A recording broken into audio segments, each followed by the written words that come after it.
Salut, j'espère que vous allez bien. Donc je vous retrouve aujourd'hui pour un book haul assez conséquent quand même. Bon, c'est que de l'occasion. J'ai tout acheté chez Emmaüs et je commence tout de suite par Mikhail Bulgakov, Les œufs fatidiques, diablerie et autres récits.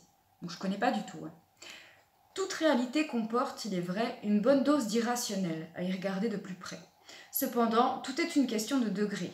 Dès l'instant où un certain nombre de critères élémentaires sont remis en question, dès lors que le bon sens et la raison sont mis en hibernation artificielle, l'engrenage diabolique est enclenché. Quand, sur simple décision administrative, on peut payer des travailleurs avec des allumettes qui ne s'allument pas, escamoter sans explication un chef de service chevronné pour le remplacer par un rustre omnipotent, ou passer outre aux mises en garde solennelles d'un savant de renommée mondiale, la déraison est d'ores et déjà installée dans la place. Le destin n'est plus alors qu'un petit coup de pouce à donner et fouetter cocher. Voilà, ça a l'air cool. Donc ça c'est un essai, La potence ou la pitié, l'Europe et les pauvres du Moyen-Âge à nos jours, par Bronisław Jermek, traduit du polonais. Voilà. Bon ça concrètement je ne vais pas le lire tout de suite, hein. C'est quand en fait j'aurai un bouquin ou un truc, une problématique qui sera en rapport avec ça, je le commencerai. Je fonctionne un peu comme ça, quoi, par thème. Umberto Eco, j'en ai trouvé deux. Dans celui-ci, la couverture, en fait, voilà, pourquoi ils font ça. C'est-à-dire, donc l'édition Grasset, les deux. Ça, je n'aime pas, la jaquette, c'est comme ça que ça s'appelle. Je trouve c'est nul parce que ça s'abîme, en fait. Donc c'est chiant, mais bon, j'avais pas ce titre. Le cimetière de Prague. Et donc, toujours aux éditions Grasset, mais là, ils se sont rendus compte que c'est peut-être mieux comme ça, hein. Bodolino. Voilà, et en fait, concernant Umberto Eco, j'ai voulu commencer Le nom de la rose. Et en fait, j'ai commencé, je me suis dit en fait non, je suis pas prête. Je pense que j'ai pas assez de connaissances pour le commencer et comprendre tout ce que je voudrais comprendre, donc j'attends. Et aussi un truc qui m'a... Genre, c'est pas bien d'être jalouse en fait, mais j'ai une cousine, genre elle a passé toute sa vie à étudier en fait. Genre elle a commencé à travailler genre vers 30 ans, 32 ans. Et elle a fait des études dans la littérature. Et en fait elle est allée je sais pas combien d'années en Italie, étudier dans une genre d'université, je sais pas quoi. Et qu'est-ce qui est marqué ici? Que monsieur Umberto Eco, je sais plus si c'est l'accent, non c'est pas l'autre. Et ben en gros il est directeur de l'université en fait. À Bologna. À Bologne. Donc voilà, je suis putain la pute, pardon, excusez-moi, c'est méchant, mais putain, genre elle a pu le voir en vrai, je pense. Ça se trouve, c'est un truc de fou, enfin bref, je suis trop deg. Voilà, fallait faire des études. Et sinon, de Molly King, donc je me suis séparée récemment du seul roman que j'ai lu d'elle, mais j'ai quand même pris Les Saint-Charles aux éditions 10-18 parce que finalement la plume est agréable en fait. Donc c'est plutôt un roman pansement, tu sais quand t'as une lecture trop violente en fait. Donc voilà. J'ai repris Tourguenieff, je sais plus si celui-là je l'avais, Premier Amour. Je sais plus, ouais, c'était celui-là. Enfin bref, j'ai mis la petite citation là. À présent que les ombres du soir commencent à envelopper ma vie, que me reste-t-il de plus frais et de plus cher que le souvenir de cet orage matinal, printanier et fugace. Donc c'est du... Je pensais que c'était du théâtre, mais non, c'est un roman. Il me semblait que Tourguenieff il faisait du théâtre. Enfin bref, on verra ça. Alors là, je l'ai pris, mais vraiment parce que je le vois partout. Sur YouTube, sur Instagram, partout. Ce bouquin, en ce moment, tout le monde l'a lu, tout le monde le lit, c'est un truc de malade. Les avis sont quand même partagés. Donc il s'agit de La Vague de Todd Strasser.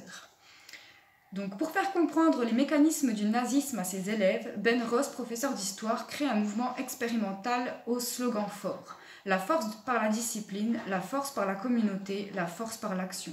En l'espace de quelques jours, l'atmosphère du paisible lycée californien se transforme en microcosme totalitaire avec une docilité effrayante. Les élèves abandonnent leur libre arbitre pour répondre aux ordres de leur nouveau leader. Quel choc pourrait être assez violent pour réveiller leur conscience et mettre fin à la démonstration. Donc direct, moi ça me fait penser à quoi? Je crois qu'ils en avaient fait un film, mais c'est tiré d'une réelle expérience. Vous savez, l'expérience prisonnier et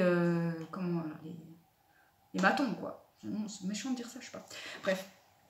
Donc ils prennent genre 20 personnes il les sépare. Vous, les 10 là, vous serez les prisonniers. Les 10 là, vous serez les surveillants. Et en fait, on regarde ce qui se passe, quoi. Et à la fin, bah, tout le monde bute tout le monde. Ça part en cacahuète, hein, normal, en fait. Et du coup, bah, je pense que ça va être pareil. Ou aussi, ça fait penser à l'expérience sur les rats. Vous mettez 5 rats dans une cage avec genre un bassin et en face de la nourriture. Et en fait, très vite, les scientifiques ils se rendent compte qu'il y en a un des rats qui fait rien. Il y en a un, c'est celui qui se fait taper par tous les autres, quoi, qui n'est pas accepté. Et en fait, il y en a, ils mangent plus que les autres. Enfin bref, c'est parce que en fait, chacun a pris un rôle. Et après, ils prennent genre les 5 dominants, ils les remettent dans une cage et ils se rendent compte que bah, le schéma se remet, quoi. Il y a toujours un dominant, il y en a un autre qui redevient... Enfin bref, je m'embrouille, mais vous voyez ce que je veux dire, quoi. C'est une expérience quand même connue. D'ailleurs, si vous tapez ça sur YouTube, je pense que vous pouvez voir l'expérience. Bref. Donc voilà, celui-là, je pense que je vais le lire dès que j'aurai terminé ma lecture en cours. Mes 2 lectures en cours. Non, peut-être que pour le coup, c'est pas grave si je le termine pas. Mais je vais terminer Kundera, le livre du rire et de l'oubli. Oui. J'ai oublié. Lol. Alors, j'ai pris 2 bouquins en anglais. Et je vais commencer par celui-là. Pour voir si, si j'ai le niveau. En sachant que voilà, Paulo Coelho, il a une plume basique. Même si d'ailleurs, parce que vous savez, il y a beaucoup de gens qui disent ouais, Paulo Coelho, c'est comme Guillaume Musso, c'est pas de la littérature et tout. Bon, Guillaume Musso, je suis d'accord, mais pas Paulo Coelho. Et d'ailleurs, Umberto Eco a dit un jour que il trouvait que Paulo Coelho, c'était un bon écrivain. Quoi. Donc voilà. Et du coup, j'ai pris le Zahir, enfin The Zahir, parce que je ne l'ai jamais lu. Donc voilà. Je crois que c'est pareil, comme l'alchimiste, une genre de quête initiatique. Ouais, voilà, les possibilités. Et j'ai pris Big Fish. Alors, Big Fish, c'est un film qui a été fait par Tim Burton, il me semble. Puis en plus, il y a un bon casting dedans. Et c'est un film, pareil, j'ai trop aimé. D'habitude, j'aime pas les univers comme ça, mais c'est vraiment un beau film. En gros, l'histoire, c'est un fils, son père, je crois, il perd la mémoire, je sais pas quoi, enfin, il est pas en bonne santé et tout. Et il lui rend visite et ils sont pas en bons termes. Et en fait, le père, il va lui raconter des histoires qu'il lui raconte depuis toujours, mais il dit, mais c'est n'importe quoi, il part en bad trip. J'aurais dit qu'un poisson lui a parlé, lui a montré un chemin, qu'il a rencontré des gens féeriques, qu'il a vécu dans un village où les gens ne vieillissent pas. Enfin, voilà, il se dit, mon père, il est cinglé, en fait. Et petit à petit, ben, il essaie de trouver des preuves de ce que son père dit, en fait, dans ses archives et tout, et il retrouve des trucs, et de là commence l'histoire. Enfin, c'est une belle histoire, franchement, c'est trop beau. Big Fish, regardez-le, s'il vous plaît. Voilà. Gabriel Garcia Marquez, je n'avais pas encore. La Mala Hora. Voilà. Et d'ailleurs, c'est un papa qui l'a offert à sa fille pour sa première année d'université, pour lui dire que c'est bien. Putain, j'aurais trop kiffé que mon père il m'achète des bouquins, genre Gabriel, tiens ma fille, je vais te faire découvrir putain d'auteur. Non, un putain d'auteur. Bref. Platon, j'ai pris Phèdre, parce que je l'avais pas. Voilà. Oscar Wilde, Le fantôme de Canterville et autres contes. Et apparemment c'est pour les enfants, c'est jeunesse. Bon, c'est pas grave, je vais lire quand même. Alors, Haruki Murakami, Kafka sur le rivage. Donc, Haruki Murakami, putain, peut-être pour ça que je voulais pas le lire, parce qu'on me dit putain, son... Ah, faut que j'arrête de dire des gros mots, excusez-moi. Mais son nom est compliqué à dire en fait. Et j'ai jamais entendu personne de mon entourage en parler. Enfin, pour moi, c'était pas un auteur phare en fait. Et finalement, je me dis que si en fait. Et du coup, j'en ai 2 ou 3 déjà de lui. Mais j'ai envie de commencer par celui-ci. Je sais pas, dites-moi si vous avez lu Haruki Murakami. Dites-moi. Voilà. Et c'est bientôt fini. Il ne reste plus que ceci. Donc, Jules Renard, Poil de carotte. Voilà, vous savez pas voir ce poil de carotte. Une belle édition quand même. Je la trouve originale. Et en plus, la couverture est rembourrée, c'est anti-stress, je trouve. Donc en fait, j'ai jamais lu le livre Poil de carotte. J'ai juste regardé le film beaucoup de fois. J'ai pleuré beaucoup de fois. Franchement, cette histoire, elle est atroce. Elle me fait penser à Mauriac, le sagouin. Bon, moins dramatique, quoique. Donc voilà. Et l'autre fois, j'avais une vidéo sur Booktube où justement une fille en parlait qu'elle disait qu'il fallait absolument le lire. Donc je vais le lire. Une autre édition particulière, vintage, Gorky. Les Déchus. Parce que j'aime bien ça qu'il y a un portrait de lui à l'intérieur. Voilà. Et je pense même commencer par celui-ci plutôt que la mère de Gorky. Et il en reste... Bah là, c'est que des poches. Stephen King. Cujo. C'est l'histoire d'un chien. Une histoire d'horreur avec un chien. Donc voilà. Kafka, La Métamorphose. Qui est pour... Bah, apparemment, c'est le livre à lire de Kafka, quoi. C'est... Voilà, même si j'ai vu dans des émissions littéraires que pas tout le monde aime. Après Kafka, je pense que c'est spécial, mais je sais pas. Et la nana, enfin la nana, je sais pas si c'était une nana, mais la personne qui avait ce bouquin s'est fait plaisir sur les citations. Hein. Waouh, waouh, waouh. Donc voilà. Henry James Daisy Miller. Donc j'ai acheté La Source Sacrée l'autre fois, mais je pense commencer par celui-ci, parce que voilà, il fait même pas 70... Ah si, il fait presque 100 pages quand même. Mais bon, hein, ça se lit en même pas une heure, ça. Donc voilà, pour voir un peu la plume. D'Hermanès, de Mian. Apparemment, c'est son premier, en fait. Donc ça va peut-être, j'aurais trop aimé commencer par lui, mais bon, c'est pas grave. Donc c'est une histoire d'initiation, de formation d'une adolescente. Non, d'un adolescent, en fait. Un peu, ouais, conte initiatique, mais avec un adolescent, je sais pas trop. Prix Nobel de la littérature. Ah, tu m'étonnes, Hermanès. Voilà. Louis Aragon, La Diane française, suivie de Un étrange pays dans mon pays lui-même. Voilà. Je sais pas pourquoi je l'ai pris en fait.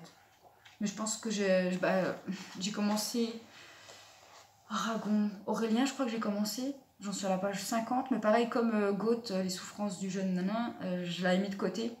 Après, je vais pas l'abandonner. Hein. C'est juste que c'était pas le bon moment en fait pour le commencer. Je sais pas pourquoi. Parce que c'est une histoire d'amour et puis c'est pas le moment. Voilà. Donc voilà, des poèmes. Pourquoi pas. Hein. Et le dernier de Friedrich Dürrenmatt, La visite de la vieille dame. Alors je connais pas du tout, mais ça donne trop envie le résumé, je vous lis ça tout de suite. Une vieille dame revient dans son village natal. Elle est richissime. Le village est au bord de la faillite. Elle offre 100 milliards contre la vie de l'homme qu'elle a aimé et dont elle veut se venger. Sacrifice que le maire propose à ses concitoyens en ces termes. Que tous ceux qui d'un cœur pur veulent réaliser la justice lèvent la main. Bon, en gros, c'est lui qui choisit, puis voilà quoi, bref. Voilà la force, le coup de génie de l'auteur.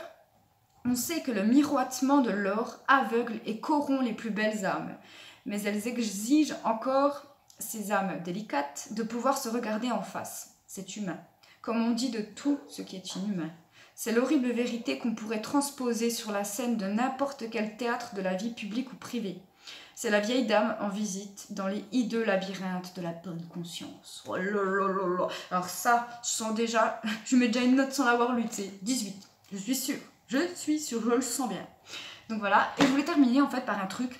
J'ai acheté cette statue dans un vide-grenier, et en fait je sais pas qui il représente. Bon, je me doute bien que c'est pas un gentil, hein. Voilà. Donc je vais vous le rapprocher, puis voilà, si vous y connaissez, si vous le reconnaissez, n'hésitez pas à me dire c'est qui. Parce qu'en fait, je le garde tant que je ne l'ai pas identifié. Et une fois que je l'aurai identifié, bah, si son feeling me correspond, je le garderai, sinon je m'en débarrasserai. Voilà. Alors là, il fait pas gentil quand même. Bon. Voilà, et bien écoutez, je vous dis à bientôt. N'hésitez pas à me dire ce que vous lisez en ce moment. Hein, et puis voilà, à bientôt. Tchuss.